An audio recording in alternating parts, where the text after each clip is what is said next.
and I know that she'll continue to do so for the rest of her term and as well into the future. So without further ado, I'd just really like to welcome Representative Ayanna Pressley. Thank you so much for coming. Thank you so much. Thank you for having me. Hello! Everett, you look so beautiful. It's wonderful to be with all of you.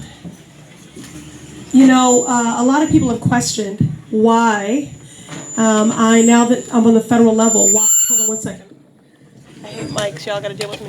Can y'all hear me? Yeah. All right, thank you, because I want to be able to animate and give you all of me, okay? That's what I aim to do. All right?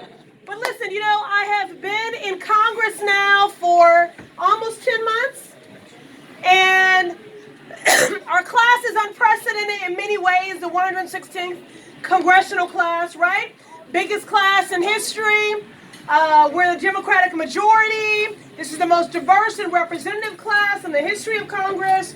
But we also have the unenviable edict of being the first congressional class onboarded in the midst of a federal government. And there are so many things that are unprecedented about the times we find ourselves in as a country.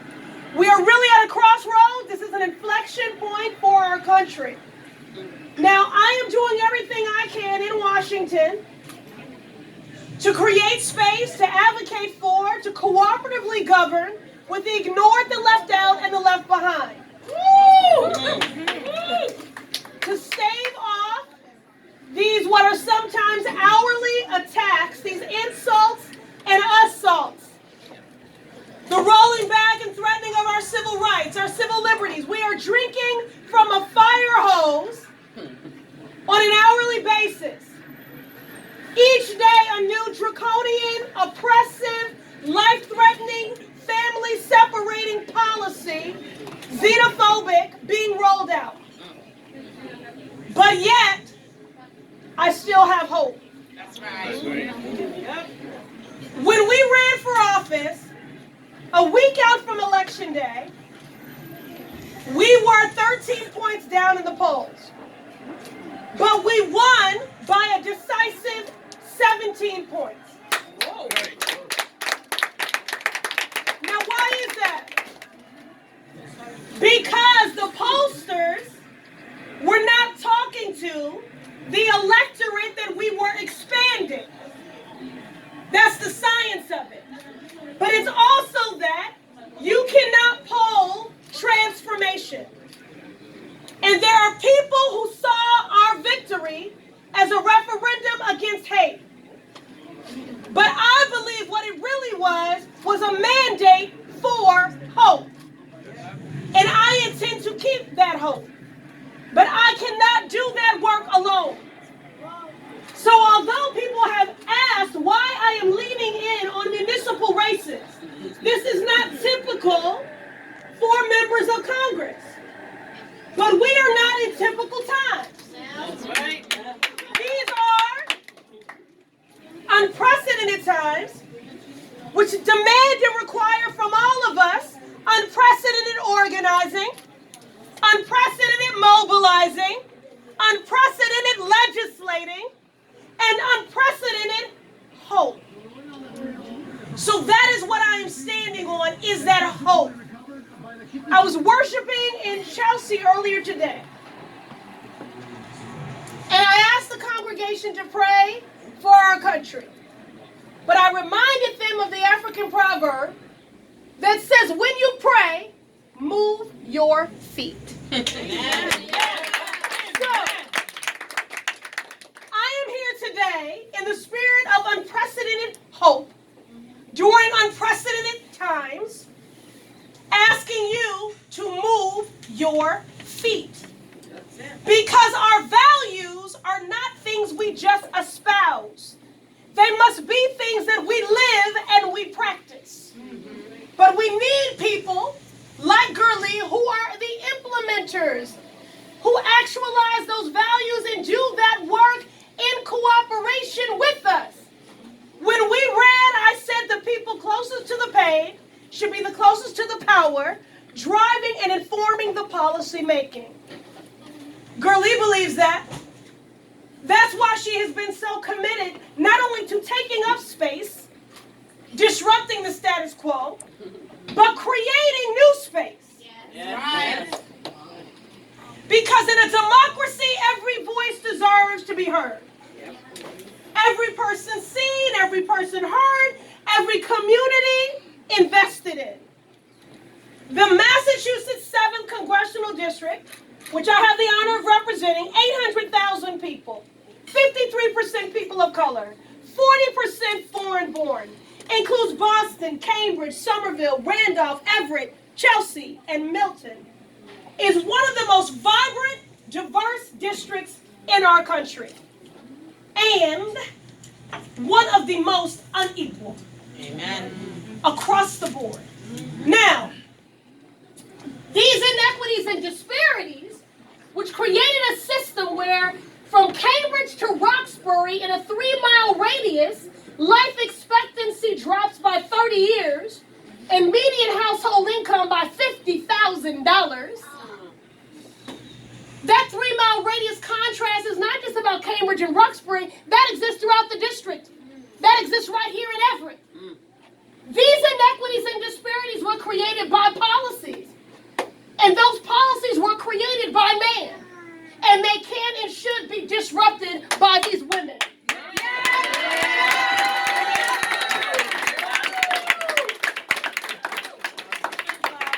so I'm here modeling unprecedented hope, asking all of you to move your feet. And I'm here because I know that this extraordinary woman is committed to making sure that we do something and change the legacy of this district and the city of Everett being one of the most vibrant and diverse, but one of the most unequal. We need her leadership. We need her vision. We need her vigilance. We need her cooperative spirit. She wants Everett to be a place that works for people in the dawn of their lives, in the prime of their lives, in the twilight of their lives. She wants to make sure that not only do you get an equity to benefit from the growing prosperity of this city, but an equal opportunity to contribute to it. That is what she will do. And I need partners. Because whether we impeach or evict the occupant of this White House,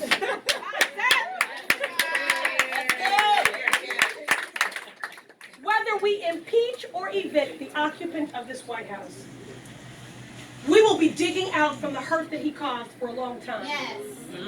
And we need leaders like Gerly on the municipal level that will stand in the gap on behalf of TPS holders, of DACA recipients, of asylum seekers, on behalf of our youth, on behalf of our elderly, on behalf of the small business community.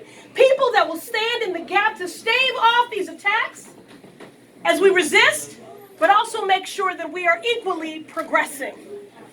And so that's why I came here on this rainy Sunday. And I want to thank all of you for being here. And I just want to close as I introduce Gerly by saying that what do you do when your very existence is the resistance? Right now in this climate, it takes tremendous courage to just show up in the world authentically as you are. Particularly in a climate of xenophobia and misogyny, to show up just as you are. Now, as I said, I'm a woman of faith, so I make time for meditation, reflection, prayer every day. And there's a book that guides me in that. It's called The President's Devotionals. And I want to share with you one of my favorite affirmations. It is called A Gentle Battle. And each of you are modeling the best parts of this affirmation. And I keep talking about you and not just Gerly because this is about a movement. This is not about one candidate. This is not about one election cycle. This is about building community. This is about building a movement, right? Something sustainable. Something built on the politics of transformation and not transaction, right? Something sustainable and enduring. So in the President's Devotionals, this affirmation, A Gentle Battle, Joshua Du Bois talks about how every day we awaken to a gentle battle. And you must decide, we must decide, in what direction we will march. In the direction of worry, weariness, and indifference, or in the direction of joy, of peace, of equality, and justice. Of all the negotiations and decisions of our day, this gentle battle is the most important. How shall our minds be focused? In what direction will we march? You can claim the victory because this day you won that gentle battle. And you march in the direction of joy, of peace, of equality, and justice. That's why you're supporting Gerly. That's why I'm supporting Gerly. And we have to keep on marching all the way to Election Day to decisively deliver her. And so without any further ado, our next at-large city councilor, Gerly!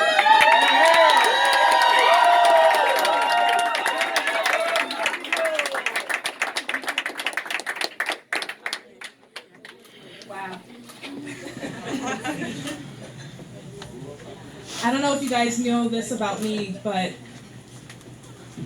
so ever since I was 10 years old, I said I wanted to run for office here in Everett. So this has been a long time dream. I'm 30 years old now. And when I first came to college back in Massachusetts, this was 2009, I said, I pray to God one day I'll get to meet Ayanna Pressley. No way. Yeah. And for me to see this moment here today, to stand right next to you, You earned it. You earned it. We're so proud of you. You earned it. And we need you. We need you. And this community deserves you. Yes. so I just want to say thank you guys. Many of you know this has been a long journey. I've been running, I've been knocking on doors, I've been talking to people. I've been doing things that are not conventional, right? I go out on the street, I go on the bus stops, I make calls, I text message, I go to churches, I go to the games, I do everything I can just to tell people the importance of what politics is. Today, a young girl came up to me and she asked me a question. And she said, "What is politics?" Young black girl said this to me. And for me, I told her, it's a matter of making sure that the people who are in office represent you, your family, and everyone in the city, the state, or the country.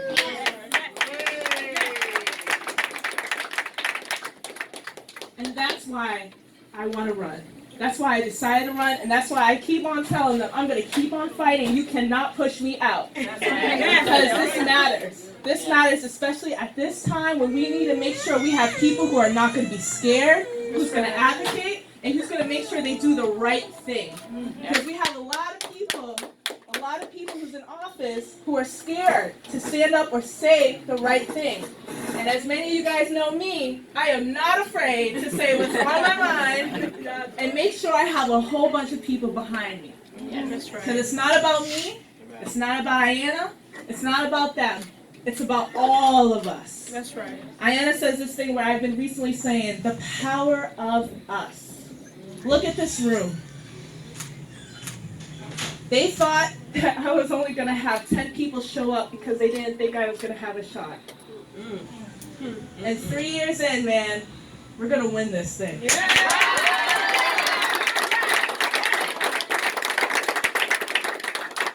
And so my big ask, as you guys know, last year when I ran, I lost by 168 votes. It was so close. I really do ask for everyone, if you know someone, your family member, your sister, your brother, to please come out and encourage them to vote. Because it matters. It very much matters. Thank you guys so much. I just want to do a few shout outs. Most importantly, I talk about my dad who came here from Haiti. He's from Haiti and grew up here, but I talk about how much he has instilled in me first to love God, to work hard, and to give back to the community. So I thank him for those values. I want to thank my husband, David. Endure a lot, and a lot of people don't know this, but when I decided to leave Philly and come back to Massachusetts to run for office, he decided to come with me, and I wasn't with him at the time. So I thank him for his dedication and believing in me. And thank you to all of you guys, and especially to Romel, who owns this business. Yeah. He always supports me every single time I ask him. So Romel, his wife, thank you guys so much. I also want to make a few shout outs to some candidates who are amazing as well, who's super. I feel like I always say this, it can't just be about me, it has to be about the team. And so this is a great team if you guys want to support, if you live out here in Everett. Renee Sanallo, who's running for council at large. Vivian, who's running for Ward 4. Edgar Ruiz, who's running for Ward 1 School Committee. Mike McLaughlin, who's running for Ward 6 City Council.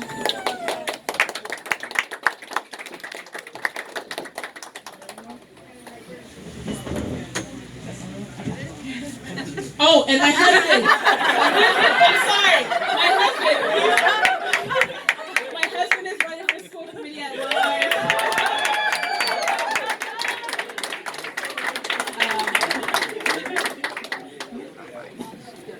Oh, and most importantly, so the last few weeks, most of you guys don't know, but I have been discussed in an Everett group chat, and sadly they have said because I'm from Haiti that I need to go back to Haiti. And so what I say to them is I am super proud of the Haitians. I thank you guys because you guys come out every single time. And so thank you so much for being a part of me. And thank you. Please come out and vote on Tuesday, November 5th. And last, please, if you guys can spend an hour or 2 hours to volunteer, please find Gerly, who's right here in front, to please sign up, even if it's just to knock doors or make phone calls, or if you want to make a donation, that would be great. If you can, anything is helpful. Thank you so much. Thank you.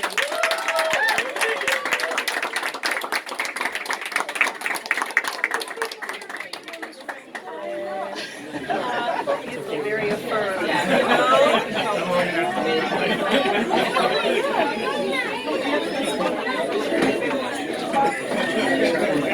Keep coming back to me.